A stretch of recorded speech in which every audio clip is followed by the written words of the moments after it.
안녕하세요. 저는 60대 후반의 여성 김서연이라고 합니다. 제가 하려는 이야기는 지금으로부터 30년 전 택배에 관한 이야기예요.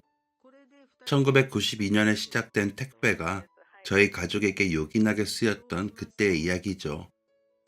아직 택배를 비대면으로 받는 문화가 지금처럼 자리 잡기 전의 일이기도 하고요. 그 시절엔 초인종 소리 하나에도 집안 공기가 달라지곤 했던 것 같아요. 누군가 문 앞에 서 있다는 사실만으로도 잠시 하던 일을 멈추고 슬리퍼를 끌며 현관으로 향해야 했으니까요. 그 당시만 해도 대부분의 집에서는 택배기사가 초인종을 누르면 직접 나가 물건을 전달받는 게 일반적이었죠. 하지만 저희 집만큼은 늘 예외였어요. 저는 7살짜리 어린 딸 하은이와 단둘이 살고 있었거든요. 그 바람에 주말이 아닌 평일 낮 시간에는 집을 비우는 날이 많았습니다. 저는 일을 가야 했고 아이는 유치원에 다녔으니까요. 그래서 택배를 주문할 때마다 문 앞에 항상 같은 문장을 남겨야 했어요. 낮에는 집에 사람이 없습니다. 문 앞에 두고 가주세요. 이 메모가 아니면 하루 종일 기다렸다가 택배를 받아야 했는데 그러지를 못하니 메모로라도 대신 하려는 것이었죠. 저희 집으로 오는 택배가 유난히 잦았기에 기사님께 죄송했습니다. 하지만 제가 주문하는 물건들은 단순한 생필품이 아니라 아이에게 꼭 필요한 물건들이 대부분이었기 때문에 어쩔 수 없는 선택이었어요. 저희 딸 하은이는 태어날 때부터 유난히 작은 아이였습니다. 태어날 때 체중은 정상 범위였지만 수유를 시작하자마자 문제가 드러났죠. 젖을 조금만 먹어도 토했고 밤새 배가 아파 끙끙 앓는 소리를 냈어요. 하루에도 몇 번씩 설사와 구토를 반복했고 체중은 좀처럼 늘지 않았습니다. 그 바람에 산부인과에서 갓 낳은 아이를 데리고 집으로 돌아온 지 얼마 되지 않아 저와 아이는 다시 병원 대기실에 앉아 있어야 했고요. 검사 결과 선천적 위장관 운동 장애와 유당분해 효소 결핍증이라고 하더군요. 위와 장의 연동 운동이 약해 음식물이 제대로 내려가지 못하고 우유 속 유당을 분해하는 효소가 거의 없는 상태라는 설명을 들었어요. 하지만 의사 선생님의 설명을 듣는데도 낯선 병명이기만 했습니다. 병원에 가면 나아질 거라는 기대와는 다르게 완치도 없는 병이라는 말만 이해했죠. 그리고 단 한 가지, 먹는 것 자체가 아이에게는 큰 부담입니다. 의사 선생님의 그 말만 머릿속에 남아 빙빙 맴돌았어요. 태어나자마자 살아가는 가장 기본적인 일인 먹는 것이 고통이라는 뜻이었죠. 그걸 못하면 이 작은 아이가 어떻게 살아남을까 싶었습니다. 그 이후로 우리 가족의 일상은 하은이에게 먹이는 법과 소화시키는 법을 중심으로 돌아가게 되더군요. 당연히 시중 분유는 맞지 않아 병원에서 처방받은 특수 분유만 먹여야 했고 수유 시간은 늘 긴장 속에서 진행됐습니다. 조금이라도 급하게 먹이면 바로 토했고 양을 줄이면 영양이 모자랐으니까요. 그래서 매 수유 시간마다 시계를 보며 하은이의 얼굴빛을 살피고 숨소리 하나하나까지 귀 기울이며 분유를 타먹였습니다. 그렇게라도 아이를 키워야 했죠. 아니, 아이를 살리려면 그 수밖에 없었어요. 그런 아이를 위해 직접 약을 받으러 다니다가 택배 서비스가 시작된 후로는 집으로 택배가 끊이지 않고 도착하기 시작했습니다. 아이 체질에 맞춰 지어 먹이는 한약, 장 운동을 돕는 영양제, 유당이 제거된 간식과 죽은 하루라도 떨어지면 안 되는 물건들이었거든요. 냉장 보관, 소량씩 섭취 같은 문구가 붙은 상자가 거의 매일 도착하던 시절이었던 것 같아요. 저는 그 상자들을 하나하나 열 때마다 안도와 불안이 동시에 밀려와 마음이 복잡해졌지만 티낼 수는 없었습니다. 또래에 비해 작은 딸아이가 그렇게라도 버텨주고 있다는 사실만으로 감사했으니까요. 쌓여있는 택배 상자들을 집 안으로 들이며 누군가는 하은이를 위해 이렇게 많은 노력을 해주고 있다는 그 사실에 안심하며 택배를 받았고요. 하지만 동시에 하은이의 몸이 약하다는 사실을 다시 확인하는 시간이기도 했어요. 어린아이에게 맛도 없는 약을 먹이는 일은 쉽지 않았습니다. 특히 쓴 한약을 입에 대면 하은이는 본능처럼 고개를 저으며 거부했거든요. 하는 수 없이 작은 몸을 안고 약을 한 숟갈씩 넘길 때마다 저는 속으로 수없이 사과하며 아이에게 약을 밀어 넣어야 했습니다. 미안해. 그래도 이걸 먹어야 해. 먹지 않으면 더 아플 거야. 그 말을 알아들을 리 없는 아이에게 매번 같은 변명을 되뇌었던 것 같아요. 밤이 되면 걱정은 더 커졌습니다. 속이 불편한 하은이는 잠든 뒤에도 자주 깨 울었고 복부 팽만 때문에 등을 둥글게 말고 있느라 자면서도 불편해했거든요. 그런 아이를 편안하게 눕히고 아이의 배와 등을 조심스럽게 문질러주며 위와 장이 조금이라도 편안해지길 바랐지만 쉽지 않았습니다. 병명은 분명하지만 언제 좋아질지에 대한 답이 없다는 게 가장 힘들었어요. 성장하면서 운동성 부분은 나아질 수도 있습니다. 그 말이 희망처럼 들리면서도 끝없는 기다림을 예고하는 것처럼 느껴져서요. 하은이는 어디를 가든 아픈 아이로 먼저 불렸는데 그 사실이 가장 마음 아파서 아이에게 미안한 마음뿐이었죠. 그냥 잘 먹고 잘 자라는 아이로 키우고 싶었는데 현실은 병명과 처방전, 택배 상자로 가득 찬 하루였으니까요. 그래도 저는 매번 상자를 열며 마음을 다잡았습니다. 오늘도 잘 먹일 방법을 찾자. 오늘이라도 이 아이의 하루를 조금 더 편하게 만들면 돼. 우리 하은이에게는 엄마 아빠가 있잖아. 그 마음으로 버티며 우리의 시간은 흘러가고 있었죠. 남편은 성실한 사람이었습니다.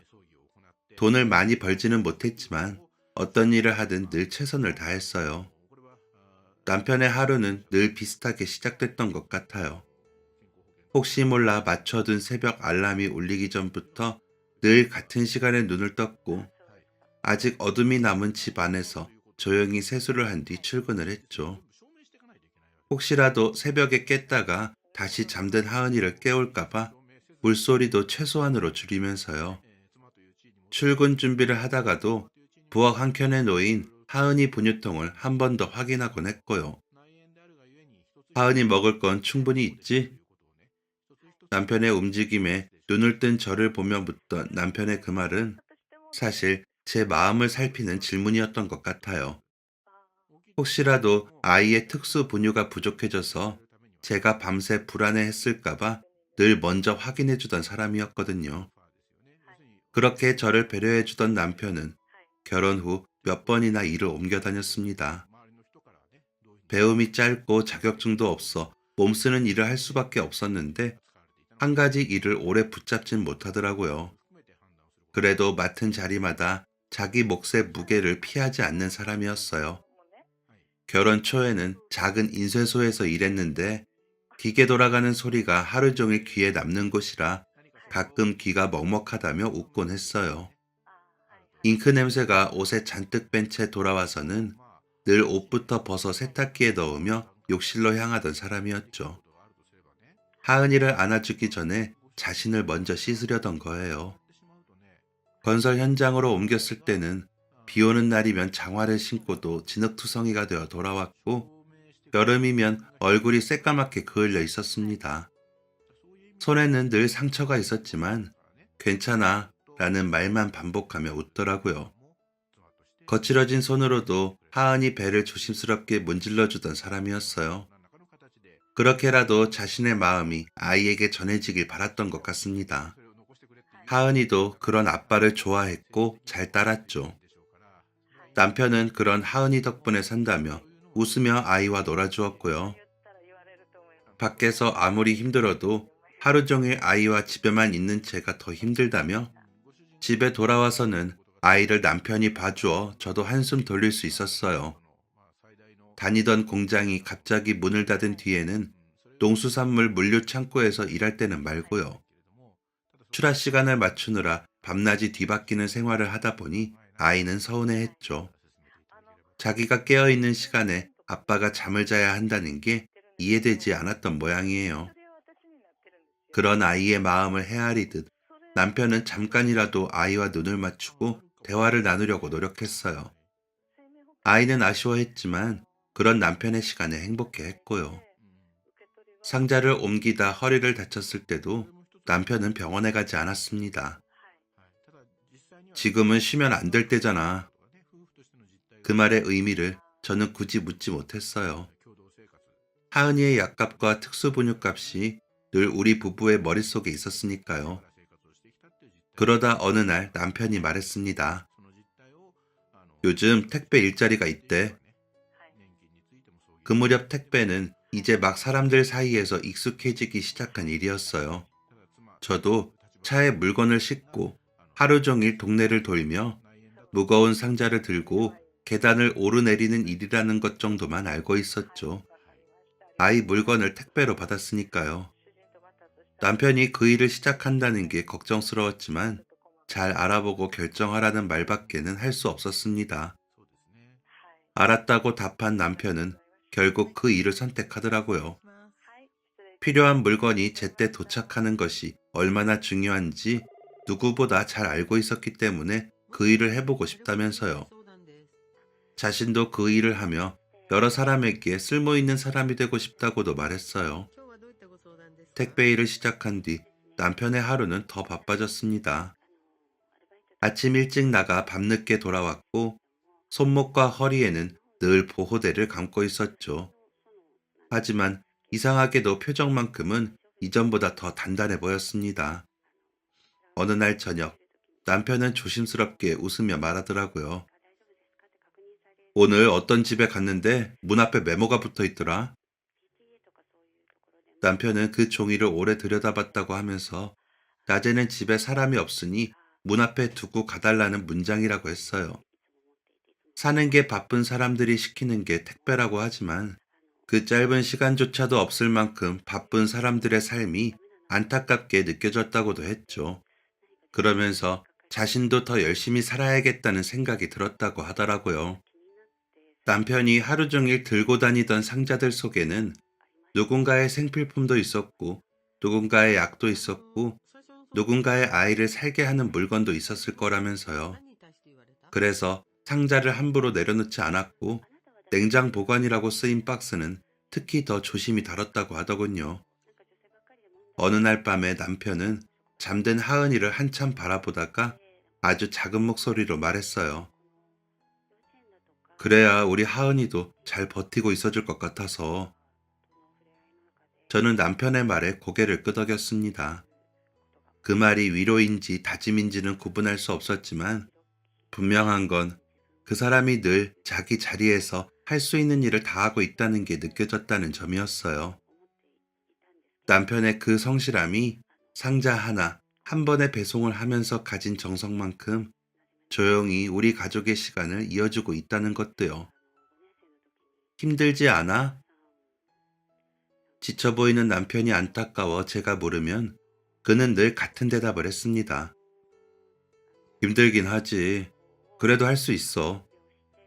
배시시 웃으며 답하는 남편의 말에는 대단한 포부도 거창한 꿈도 없었지만 오늘 해야 할 일을 오늘 해내겠다는 아주 단순하고 묵직한 책임감만 들어있었죠.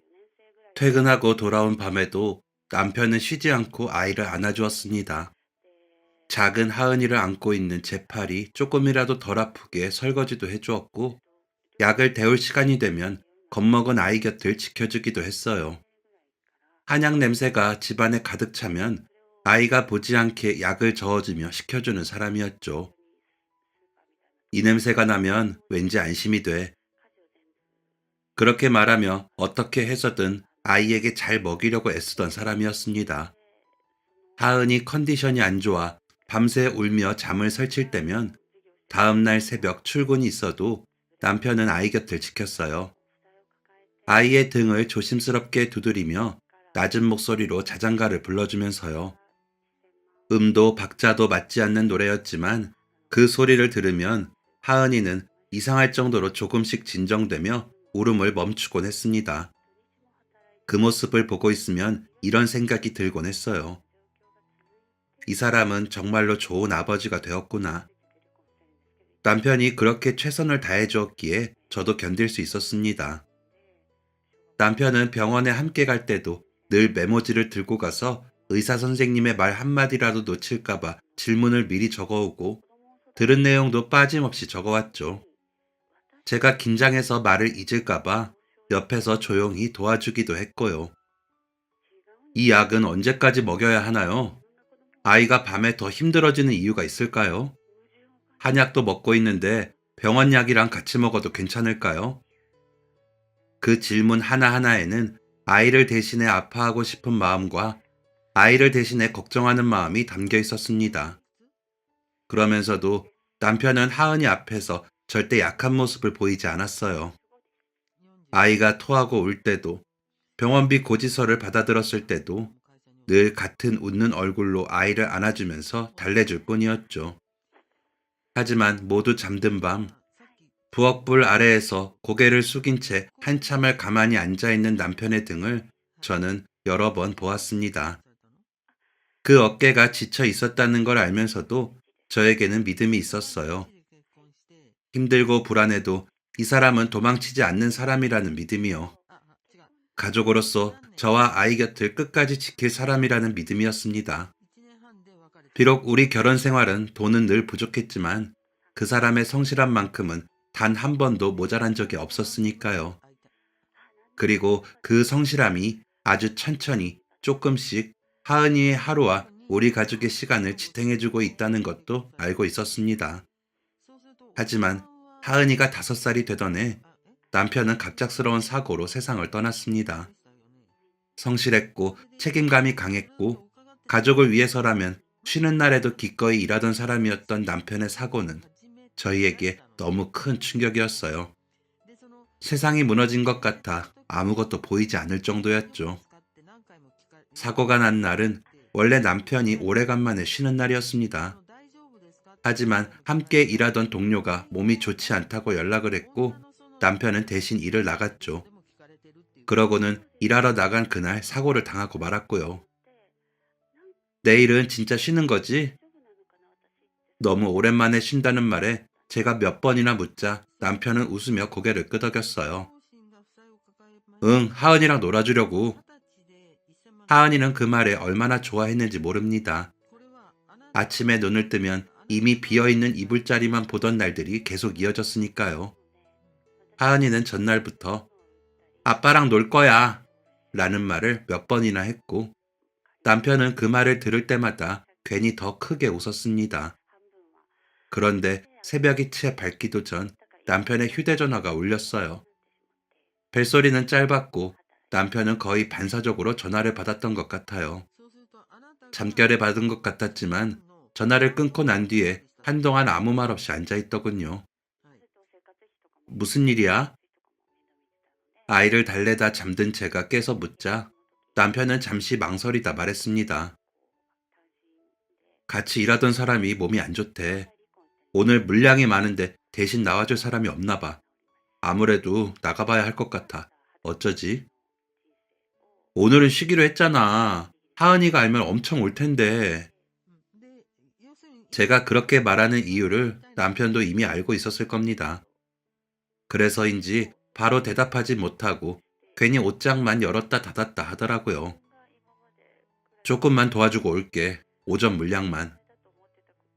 그 말이 늘 그랬듯 스스로를 설득하기 위한 말이라는 걸 저는 알고 있었습니다. 그 마음을 알기에 저는 더 붙잡지 못했어요. 누군가의 급한 사정 앞에서 등을 돌리지 못하는 사람이라는 것도요. 제가 고개를 끄덕이자 남편은 조용히 세수를 했고 아직 자고 있는 하은이를 한 번 더 내려다 보았습니다. 그러고는 아이 이마에 입을 맞추고 저에게 말하며 나갔죠. 금방 올게. 그게 남편과 나눈 마지막 인사가 될 줄은 몰랐습니다. 비가 오락가락하던 날이라 도로는 젖어 있었고 택배 차량들은 평소보다 더 분주하게 움직이던 날이었을 겁니다. 남편은 평소처럼 무리하지 않으려 했을 거고 늘 그렇듯 안전벨트를 매고 상자를 하나하나 확인하며 배달했겠죠. 그러다 남편이 사고가 난 곳은 아파트 단지 근처였다고 들었습니다. 좁은 골목길에서 다른 차량을 피하려다 미처 보지 못한 미끄러운 노면에 차량이 중심을 잃었다고요. 차는 크게 흔들렸지만 남편은 끝까지 브레이크를 잡았다더군요. 차 안에는 배송하지 못한 상자들이 그대로 남아 있었다고 했습니다. 취급주의, 냉장 보관 같은 글씨가 적힌 박스들이었겠죠. 연락을 받고 아이를 등에 업은 채 병원으로 달려가던 내내 저는 같은 생각만 반복했습니다. 오늘을 쉬자고 조금만 더 강하게 말했더라면 사고는 나지 않았을 텐데. 하지만 모든 것은 이미 지나가 있더라고요. 의사는 조심스럽고 어두운 태도로 말을 꺼냈고 그 말이 끝나기도 전에 저는 이미 알고 있었어요. 그 사람이 우리 곁을 떠났다는 것을요. 장례식 날 함께 일하던 사람들이 찾아와 이야기해 주었습니다. 남편이 그날도 평소처럼 마지막까지 배송 순서를 확인했고 자기 물량이 아닌 상자 하나까지 더 챙기며 이건 오늘 꼭 가야 한대 라고 말했다고요. 그 이야기를 들으며 저는 고개를 숙였습니다. 마지막까지도 그 사람은 자기 몫을 넘어서 일하며 살았구나 싶어서요. 비록 쉬는 날이었지만 남편은 끝까지 자기 자리에서 최선을 다하려 했고 끝까지 책임을 다하고 떠났다는 생각도요. 하지만 남편의 그 성실한 책임감은 제대로 인정받지 못했습니다. 회사에서는 얼마의 위로금만 전달하며 남편 혼자 낸 사고라 큰 보상은 어렵다며 외면해버렸거든요. 회사의 손해가 컸지만 노력은 인정한다는 말과 함께요.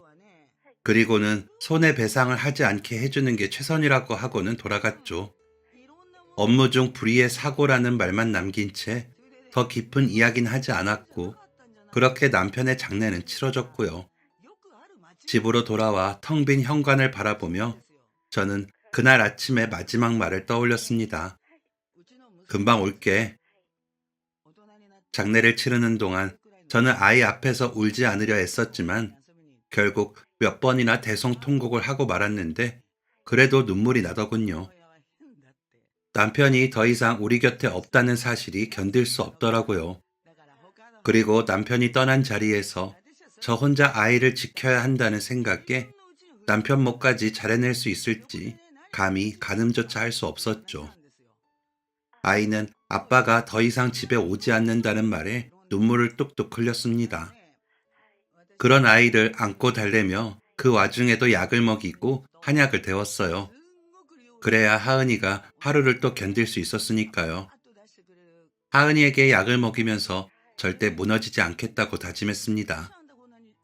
그래야 나중에 남편을 다시 만나더라도 당당할 수 있을 것 같았거든요. 그래서 가장 먼저 남편과 살던 집을 떠나 더 작은 집으로 이사를 했어요. 남편이 내던 월세만큼을 제가 감당할 수는 없었으니까요. 그 후로 저는 낮에는 마트 계산원으로 일했고 밤에는 아이가 잠든 뒤 동네에서 할 수 있는 각종 부업을 집으로 가져와 하며 생활을 이어갔습니다. 남편이 있을 때보다 넉넉하진 않았지만 아이를 부족함 없이 키우고 싶었죠. 아이 유치원에는 아이가 먹을 약과 특수식을 도시락으로 싸서 보내며 일을 했고 그런 제 마음은 늘 무거웠지만 선택의 여지가 없었어요. 여전히 택배는 저의 일상이자 동시에 마음의 짐이었습니다. 혹시나 택배가 문 앞에 오래 놓여 있다가 잘못되기라도 할까봐 걱정이 되었거든요. 그런데 저희 집 택배를 담당하던 기사님은 늘 약속을 지켜주셔서 고맙더라고요. 일을 마치고 아이를 유치원에서 데리고 집으로 돌아오면 물건은 항상 가지런히 문 앞에 놓여 있었고 배송이 끝났다는 짧은 문자 하나만 남아 있었거든요. 문 앞에 두었습니다. 저는 그 문자를 볼 때마다 이상하게 안도하게 되었어요. 얼굴 한 번 본 적 없는 사람이었지만 짧은 문장 하나만으로도 신뢰가 생기더라고요. 단 한 번도 배송 오류가 없다는 것만으로도 고마운 사람이라는 생각이 들었습니다. 그 덕분에 우리 하은이는 약도 특수식도 제때 먹을 수 있었으니까요. 그래서 택배 박스를 집 안으로 들여놓으며 아이에게도 그렇게 말하곤 했어요. 택배 기사님이 너무 고맙게 물건을 가져다 주셨네. 그러면서 남편을 떠올렸던 것 같아요. 남편도 그렇게 일을 한다고 했었으니까요. 아이는 아빠가 하던 일이 택배 배송이라는 걸 알고 있어서인지 집 앞에 쌓인 택배 상자를 볼 때마다 유난히 반가워했습니다. 그러던 어느 날, 하은이가 유치원에서 종이 한 장을 들고 집에 돌아오더군요. 유치원에서 고마운 사람에게 편지 쓰기 활동을 했다면서요. 아이는 먼저 엄마인 저에게 쓴 편지를 보여주더라고요. 엄마, 항상 저를 위해서 열심히 일하시느라 힘드신 거 알아요. 저도 열심히 약 먹고 나아져서 엄마 덜 힘들게 해드릴게요. 제가 아파서 엄마가 너무 힘든 것 같아 죄송해요. 그래도 엄마, 제가 세상에서 엄마를 제일 사랑하는 거 알죠? 아빠가 하늘나라에서 우리를 지켜보면서 속상하지 않게 제가 더 잘할게요. 고작 7살짜리 아이가 이렇게 기특한 생각을 했다는 사실에 가슴이 먹먹해졌어요. 힘들다고 느꼈던 모든 순간이 부끄러워질 정도였죠. 그래서 더 힘을 내서 우리 딸을 잘 키워야겠다는 생각만 했습니다. 그 다음으로는 아이는 또 하나의 편지를 조심스럽게 내밀더라고요. 그 얼굴에는 작은 미소를 머금고 있었어요. 받는 사람 칸에는 항상 무거운 걸 가져다 주시는 택배 아저씨께 라고 적혀 있었죠. 저는 순간 웃음이 나왔다가 곧바로 가슴이 먹먹해졌습니다. 아이의 세상 속에서 택배 기사라는 존재가 고마운 사람으로 자리 잡았다는 게 이상하게 마음이 아리게 느껴졌거든요. 그러면서도 그 고마움을 표현할 줄 아는 아이의 마음이 참 예쁘게 느껴졌습니다. 그래서 아이의 머리를 쓰다듬으며 칭찬해 주었죠. 와, 우리 하은이가 이런 마음을 가지고 있다는 걸 택배 아저씨가 아시면 진짜 좋아하시겠다. 이 편지 아저씨가 보실 수 있게 잘 놓아보자. 그날 저녁, 하은이는 색종이를 접어 작은 고리를 만들었습니다. 거기에 자기가 좋아하는 사탕 몇 개도 묶어서 현관문 손잡이에 걸어두더군요. 그리고는 또박또박 말하더라고요. 엄마, 택배 아저씨 힘들잖아. 이거 보면 기분 좋아질 거야. 저는 그 말에 아무 말도 하지 못한 채 아이를 안아주었습니다. 아이의 말을 남편도 함께 들었으면 얼마나 좋았을까 싶어서요. 다음 날 아침, 그렇게 편지를 문고리에 걸어두고 여느 날과 다름없이 아이를 유치원에 데려다주고 저는 마트로 출근했습니다. 그리고 퇴근 후 집에 돌아오다가 현관 앞에서 걸음을 멈추고 말았죠. 문 손잡이에 낯선 작은 비닐봉지가 걸려 있었거든요. 택배 상자 말고는 그런 봉지가 걸릴 일이 없는 집이라 더 눈에 띄었습니다. 아이도 그 봉지가 신기했는지 얼른 손을 뻗어 안을 들여다보더군요. 봉지 안에는 손바닥만한 인형 하나와 메모가 들어 있었어요. 하은아, 사탕과 편지 고마워. 하은이 덕분에 아저씨도 힘이 많이 났어. 인형은 그 보답이야. 좋아했으면 좋겠다. 마음속에 짜르르 전기가 통하는 느낌이 들었습니다. 누군가가 아이의 마음을 받아주었다는 사실이 생각보다 크게 다가왔어요. 아이도 답장과 선물을 받은 게 감동이었는지 간만에 밝게 웃더라고요. 남편이 갑작스럽게 떠난 후로 그렇게 웃는 아이를 본 적이 없었는데 웃는 모습을 보니 더 좋더군요. 봉지 안 인형을 끌어안고 하루 종일 종알거리며 들뜬 얼굴로 자기가 쓴 편지 이야기를 하는 아이를 저는 그저 지그시 바라보고 있었습니다. 그리고 그 후로 저희 집 앞에는 조용한 교류가 이어졌어요. 아이는 며칠 뒤 인형이 너무 마음에 든다며 다시 택배 기사님께 편지를 썼습니다. 아저씨, 인형 선물이 너무 마음에 들어요. 저희 아빠도 저에게 인형 선물 자주 해주셨는데 아빠 생각이 많이 났어요. 감사합니다. 그러자 며칠 뒤에는 색연필이 걸려 있었고 그 보답으로 아이가 사탕을 걸어 놓으면 작은 장난감이 돌아오더라고요. 아이가 그린 그림에는 스케치북과 크레파스가 걸려 있기도 했어요. 아이와 택배 기사님은 서로 얼굴을 마주한 적이 단 한 번도 없었지만 현관문 앞이라는 공간을 따뜻한 소통의 자리로 만들었습니다. 그렇게 몇 달을 보냈던 것 같아요. 아이의 편지에 늘 답해주는 택배 기사님의 마음이 참 고마웠어요. 한두 번도 아니고 몇 달 동안이나 아이의 마음을 헤아려주는 분이 과연 어떤 분일지 궁금해질 정도였죠. 하지만 그분을 직접 마주칠 수는 없었습니다. 저희 모녀와 기사님의 시간이 늘 엇갈렸기 때문이었어요. 한 번도 본 적 없는 기사님에 대한 상상이 점점 더해져서인지 아이는 마치 산타 할아버지를 떠올리듯 기사님 이야기를 하더라고요. 크리스마스를 앞둔 어느 날, 하은이는 또 기사님께 편지를 썼습니다. 여러 번 편지를 쓴 덕분인지 글씨도 더 또렷해졌고 자신이 하고 싶은 말들을 정성껏 적어 내려가더군요. 설레는 얼굴로 남긴 그 편지를 저는 처음으로 몰래 열어보았습니다. 그날만큼은 아이가 비밀이라며 절대 보지 말라고 했거든요. 혹시 무언가를 바라는 내용을 썼을까봐 걱정이 되어서 안 볼 수가 없었어요. 이미 충분히 많은 것을 받았는데 더 요구하는 건 신뢰가 될까봐요. 그런데 아이의 편지를 읽는 순간 저는 그대로 주저앉고 말았습니다. 눈물이 터질 것 같아 이를 악물고 참으면서 그 편지를 가슴에 안고 말았죠. 편지에는 제가 상상조차 하지 못한 말들이 적혀 있더라고요. 택배 아저씨, 우리 아빠도 예전에 아저씨처럼 택배 일을 했대요. 그런데 우리 아빠는 지금 하늘나라에 있어요. 아빠 친구가 아파서 쉬는 날에도 아빠가 대신 일을 하다가 사고가 났대요. 그래서 아빠가 너무 보고 싶어요. 아빠랑 같이 크리스마스도 보내고 싶어요. 그런데 아저씨가 제 편지에 답을 해주셔서 조금 마음이 괜찮아요. 감사합니다. 메리 크리스마스.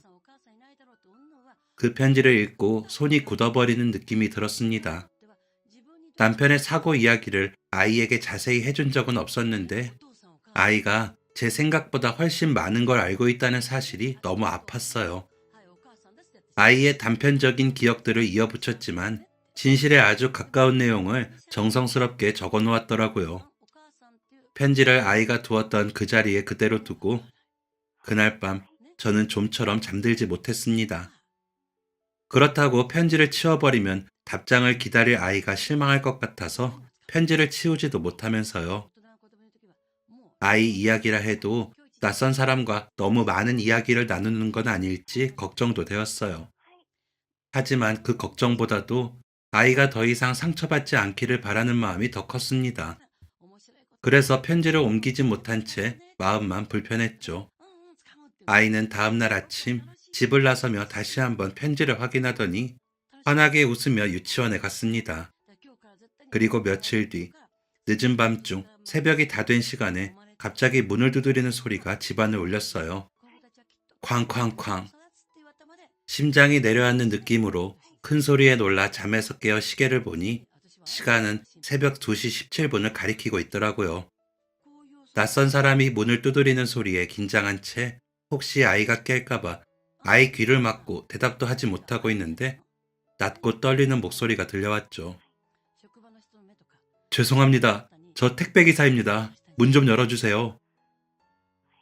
저는 그 소리에 놀라 문 앞으로 다가갔지만 차마 문을 열지는 못한 채 밖에 있는 사람에게 말했습니다.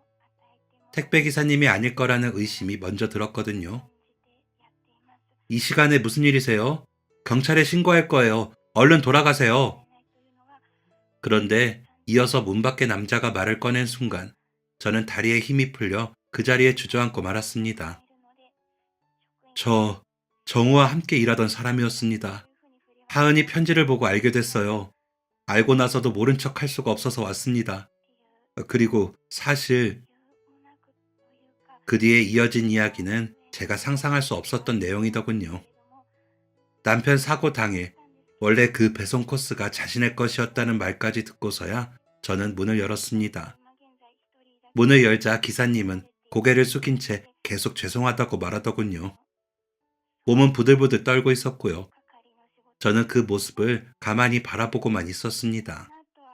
남편이 마지막 날까지 입고 나갔던 조끼와 같은 조끼를 입고 남편이 쓰던 것과 같은 모자를 쓴 그 기사님을요. 남편과 닮은 건 그 조끼와 모자뿐이었는데 눈물이 멈추지 않더라고요. 밖에서 계속 이야기할 수는 없어 기사님을 집 안으로 들였습니다. 내어드릴 수 있는 건 보리차뿐이라 컵에 따르면서도 손이 계속 떨리더군요. 기사님은 계속 고개를 들지 못했고 저는 혹시 아이가 깰까봐 방 쪽을 살피며 그분의 말을 기다렸습니다. 기사님은 보리차 한 잔을 다 마신 뒤 조심스럽게 입을 열더라고요. 제가 몸이 아파 쉬겠다고 했던 그날 정호가 대신 나갔다가 사고를 당했다는 소식을 들었습니다. 뒤늦게라도 제가 보상을 하겠다고 나섰지만 회사에서는 이를 키우지 말라며 제 입을 막더라고요.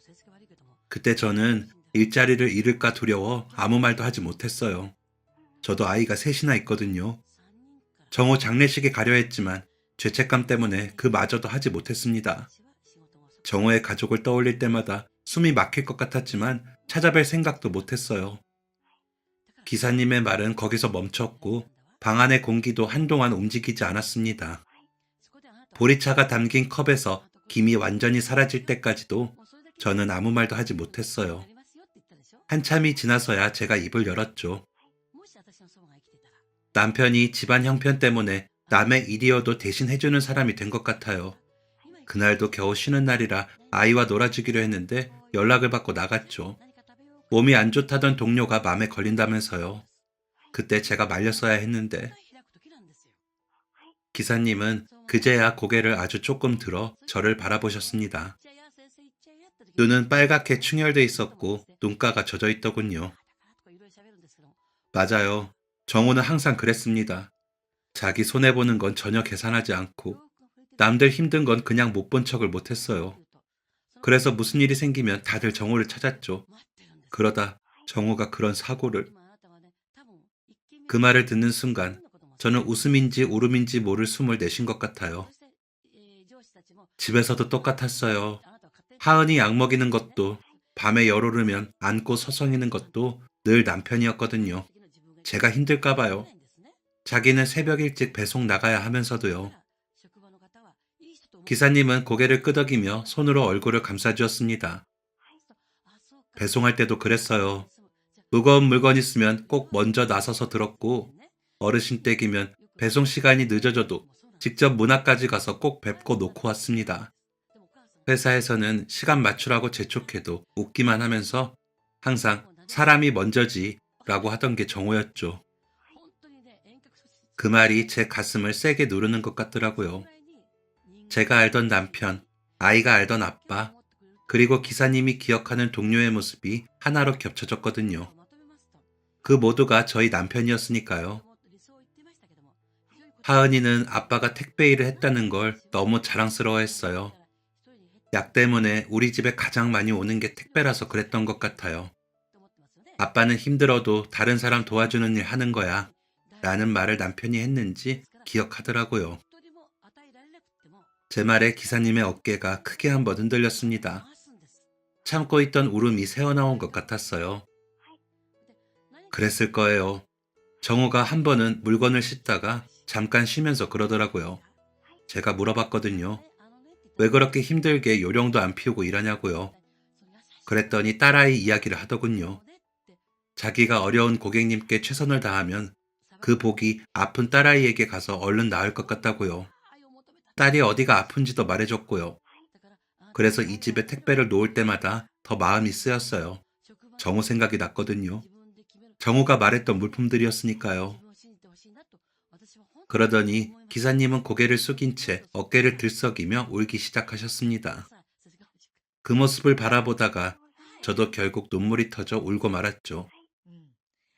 그런데 이번에 하은이가 쓴 그 편지를 받고 내용을 보고는 정훈의 집인 걸 알겠더라고요.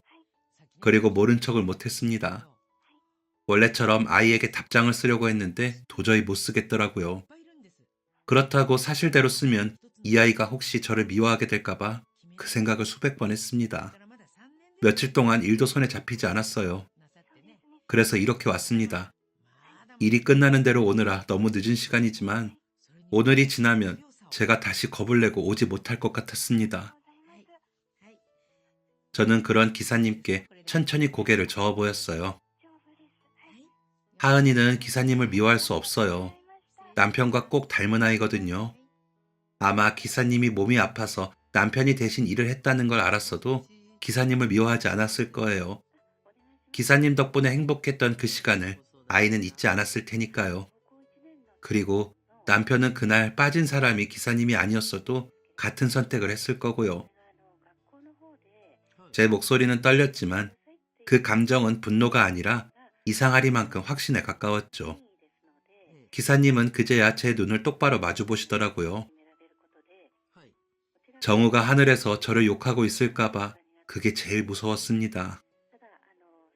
저는 잠시 생각하다가 아주 조용히 말했어요. 아니에요. 남편은 아마 기사님 걱정부터 했을 거예요. 괜히 마음에 짐지고 살까봐요.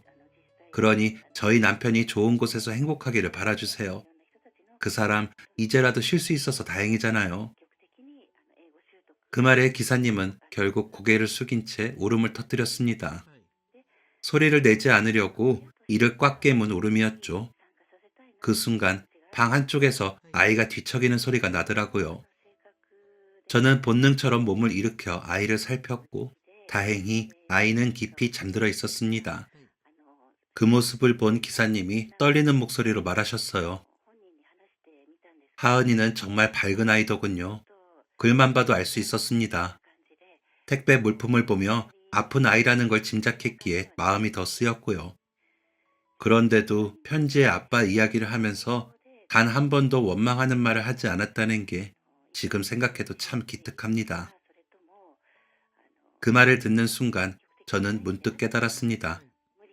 아이와 기사님 사이에 오간 그 편지들이 서로의 상처를 조금씩 덜어내고 있었다는 것을요. 조금 더 자라 이제는 전보다 잘 자는 아이를 보며 저희 집에서 나눈 남편에 대한 이야기가 슬픔만이 아니라 존경과 기억으로 쌓여가고 있다는 것도요. 남편은 그렇게 여전히 누군가의 마음속에 남아 있었습니다. 그리고 기사님은 아이에게 전해달라며 커다란 곰인형 하나를 두고 조용히 저희 집을 떠나셨습니다. 다음 날 아침, 아이는 그 곰인형을 보고 너무 신나했어요.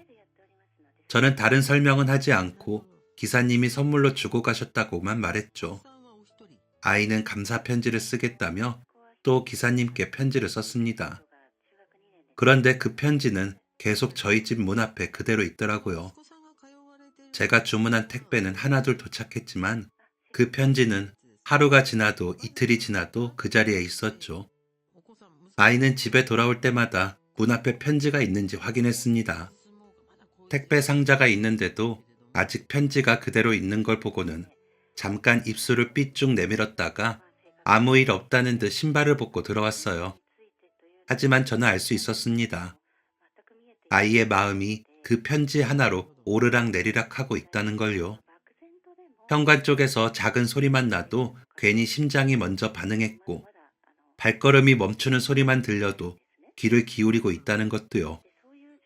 계단을 오르내리는 소리만 나도 택배 상자를 끄는 바퀴 소리만 들려도 귀를 문 쪽으로 대면서 소리를 듣는 걸 몇 번이나 봤거든요.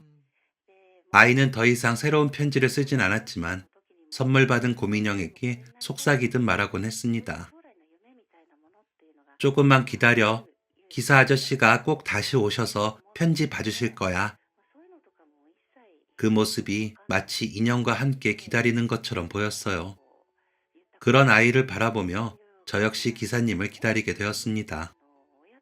그날 새벽 그렇게 가시고 난 뒤 다시 오지 않는 기사님에게 혹시 무슨 일이 생긴 건 아닐까 걱정도 되었고요. 아이가 셋이나 있다고 하셨는데 안 좋은 일이 생기면 안 되잖아요. 그래서 청소를 하다가도 신문을 정리하다가도 아이의 편지가 혹시 바람에 날아갈까봐 다시 제자리에 두었습니다. 그 편지가 아이의 마음 같았거든요. 해질 무렵이 되면 아이는 창가에 서서 밖을 내다봤습니다. 아직 서툰 손으로 그린 크리스마스 그림이 붙은 창문 너머로 어둑해지는 골목을 가만히 바라보더군요. 엄마, 택배차는 저기서 와? 아이는 골목 끝을 손가락으로 가리키며 묻기도 했습니다. 잠옷을 입은 채 현관 근처에 앉아 고민형을 꼭 안고서요. 혹시라도 문을 두드리는 소리가 들리면 바로 달려가고 싶어 하는 게 보였습니다. 저는 그런 아이의 이마를 쓰다듬으며 천천히 숨을 내쉬었죠. 밤마다 불을 끄고도 저는 한참을 잠들지 못했어요. 혹시나 기사님이 그날처럼 밤에라도 들러 아이의 편지를 봐주시지 않을까 싶어서요. 문 앞에 놓인 작은 편지 한 장이 집안의 공기를 완전히 바꿔놓았던 거죠. 하지만 다음 날도, 그 다음 날도 아이의 편지는 같은 자리에 있었습니다. 아이는 기대했다가 실망했다가 그래도 다시 믿어보려는 얼굴이더라고요. 현관 앞에 그 편지는 오래도록 그 자리에 있었지만 기사님은 나타나지 않으셨습니다. 그렇게 몇 달이 흐른 뒤 아이는 초등학교에 들어갔어요. 다행히도 아이의 상태는 전보다 좋아졌고 제때 입학해 다른 아이들처럼 학교 생활을 할 수 있다는 게 꿈만 같았죠.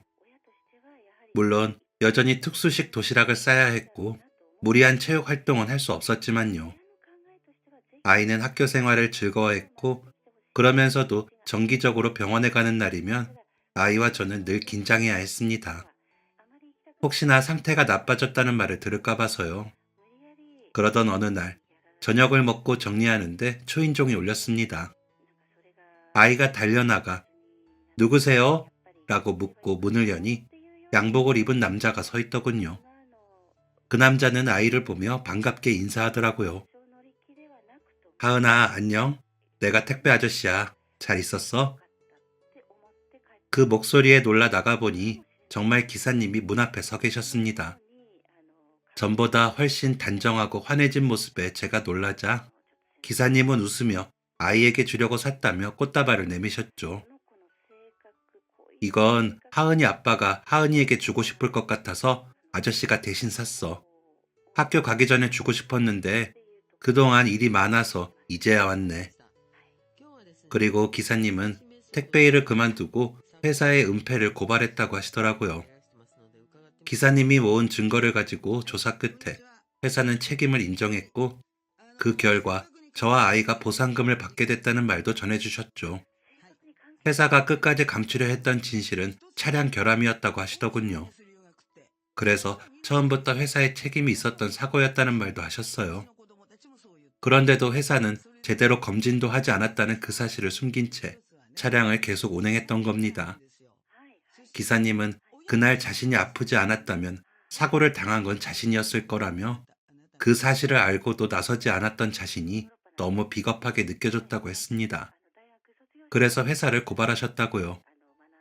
몇 달을 그 문제에 매달리셨고 회사의 잘못이라는 결과가 나오자마자 가장 먼저 저희 집을 찾아오신 거였습니다. 그 전에 저와 아이에게 미리 말하지 못한 건 혹시 일이 잘못됐을 때 저희가 받을 상처가 걱정돼서였다고 하셨어요. 어떻게 해서든 하은이 치료에 조금이라도 도움이 되고 싶었다며 웃으셨습니다.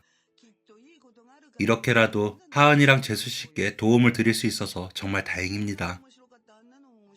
저는 그 말을 들으며 기사님이 걱정되더라고요. 결국 저희 일로 직업을 잃으신 거니까요. 그런데 회사를 그만두셔서 이제 어떻게 하세요? 저희 때문에. 그러자 기사님은 환하게 웃으며 말씀하셨습니다. 제가 정호 일 처리를 하다 보니 정호가 제 먹고 사는 걸 걱정했는지 좋은 일이 생겼어요. 저희 아버지가 하시던 과수원 자리가 재개발이 되면서 큰돈이 생기셨는데 그 재산 정리를 해주시더라고요. 아무것도 없는 깡촌이었는데 거기에 온천이 터지면서 리조트가 들어온대요. 그러니까 제 걱정은 마시고 하은이만 잘 키워주세요. 앞으로도 제가 하은이랑 재수 씨께 할 수 있는 일은 더 할 테니까요.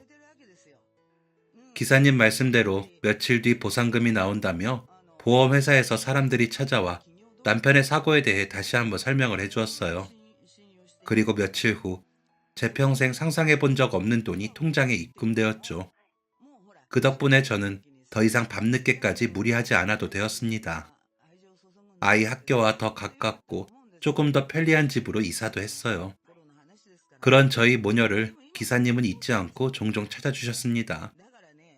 특히 아이 병원에 가는 날에는 꼭 오셔서 차로 태워주고 데려다 주셨죠. 그것은 단순한 도움이 아니라 기사님 스스로 평생 짊어지고 가겠다고 다짐한 속죄의 방식이라는 생각이 들어 저는 굳이 거절하지 않았습니다. 그게 기사님을 돕는 방법이라고 생각했거든요. 시간이 흘러 하은이는 점점 건강해졌고 저희 집에는 웃음이 늘어갔습니다. 현관문 앞에는 예전처럼 택배 상자가 쌓이지 않았고요. 그렇게 시간이 흘러 저희 딸 하은이는 건강한 성인이 되었습니다. 물론 아직도 조심해야 할 건 많지만 좋은 사람을 만나 결혼도 했고 아기자기한 가정을 꾸리며 잘 지내고 있어요. 저는 이제 할머니가 되어 하은이와 하은이 아이들을 바라보며 하루하루를 보내고 있습니다. 기사님 가족과는 친척처럼 왕래하며 지금도 자주 만나고 있고요. 얼마 전에는 기사님 손자가 미국의 유명한 대학에 합격했다는 소식을 들어 기사님 가족들과 모두 모여 축하 파티도 했죠. 기사님이 수도권 교외 지역에 작지만 멋지게 지은 집에서 사시는데 그 집 마당에서 다 함께 모여 오래도록 웃으며 시간을 보냈어요. 그렇게 서로의 행복을 바라는 사이로 지내고 있습니다. 지금 돌이켜보면 택배는 단순히 물건을 옮기는 일이 아니었던 것 같아요. 그 상자들 안에는 누군가의 하루를 버티게 하는 약이 있었고, 아이를 살게 하는 음식이 있었고, 보이지 않게 이어지는 마음들이 들어있었으니까요. 제 남편은 그걸 알고 있던 사람이었습니다. 그래서 늘 조금 더 들고, 조금 더 늦어져도 조금 더 자기 몫을 넘어서 택배들을 전달하며 살았던 거겠죠. 남편이 떠난 뒤에도 그 마음은 사라지지 않았고요. 기사님의 손을 거쳐 아이의 편지로 이어졌고, 현관문 앞이라는 작은 공간에서 서로를 위로하며 다시 사람에게 닿았다고 생각이 들더군요. 저는 오랫동안 남편이 왜 그렇게까지 살았는지 이해하려 애썼는데 이제야 조금은 알 것 같아요. 사는 게 힘들어도 사람을 놓지 않으려고, 내가 할 수 있는 자리에 끝까지 서 있으려고 그렇게 살았던 거라는 걸요. 하은이는 이제 아픈 아이가 아니라 자기 삶을 살아가는 어른이 되었고, 저는 그 곁에서 조용히 그 아이의 시간을 바라보는 사람이 되었습니다. 그리고 가끔 현관문 앞에 택배가 놓여 있는 날이면 저는 여전히 잠시 멈춰섭니다. 상자를 들여놓기 전 문 앞에 남아있는 그 보이지 않는 마음들을 한 번 더 떠올리기 위해서요. 누군가의 성실함이 누군가의 하루를 지탱하고 그 하루가 또 다른 삶으로 이어질 수 있다는 것을 아니까요. 그걸 저는 남편과 아이와 그리고 한 택배 기사님을 통해 배웠습니다. 그래서 오늘도 저는 문을 열고 감사하는 마음으로 상자를 들여놓고요. 마치 안부를 받듯이요. 여러분에게도 제 택배 같은 안부가 있나요? 그 안부로 서로의 온기를 나눌 수 있기를 바랍니다. 그렇게 우리 모두가 연결됐다는 생각만으로 덜 외롭더라고요. 의지할 곳이 조금이라도 있으면 좋잖아요. 그러니 여러분들도 누군가에게 작은 손을 내밀어 보세요. 그러다 보면 안부가 다 따뜻해질 거예요. 제 이야기는 여기까지입니다. 긴 이야기 들어주셔서 감사드려요. 모두 건강하시고 메리 크리스마스, 미리 새해 복 많이 받으세요. 지금까지 사연 들어주셔서 감사합니다. 사연이 재밌으셨다면 구독과 좋아요를 눌러주세요. 감사합니다. 안녕히 계세요.